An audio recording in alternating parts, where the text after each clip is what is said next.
તો અત્યારના હાલના મહત્વપૂર્ણ સમાચાર સામે આવી રહ્યા છે તેની પર નજર કરીએ તો સુરતના આબવા ચોકડી પાસે બે ટ્રક વચ્ચે અકસ્માતમાં એકનું મોત થયું હોવાના સમાચાર। સુરતના સચિન હજીરા રોડ પર આબવા ચોકડી નજીક બે ટ્રક વચ્ચે ગમખ્વાર અકસ્માત। પાછળથી આવતી ટ્રકે અન્ય ટ્રક સાથે ટક્કર મારતા એક ટ્રકના ડ્રાઈવરનું ઘટના સ્થળે મોત નીપજ્યું। સ્થાનિક પોલીસે ઘટના સ્થળે પહોંચી તપાસ શરૂ કરી છે।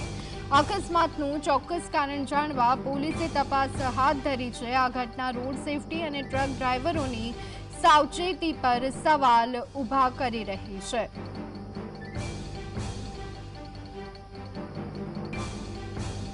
તો આ અંગે વધુ વિગત મેળવી લઈએ। અમારા સંવાદદાતા સાહિસ અમારી સાથે ફોન લાઈન પર જોડાઈ ગયા છે। સાહિસ, સુરતના આબવા ચોકડી પાસે બે ટ્રક વચ્ચે અકસ્માતમાં એકનું મોત, શું વિગતો?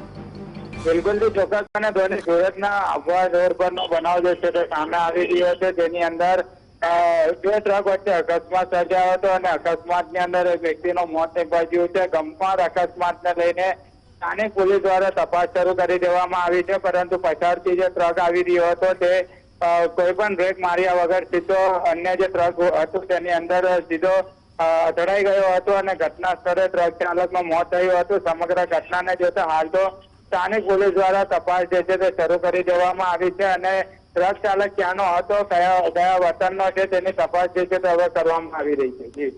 જી આભાર સાહિસ સમગ્ર માહિતી આપવા બદલ।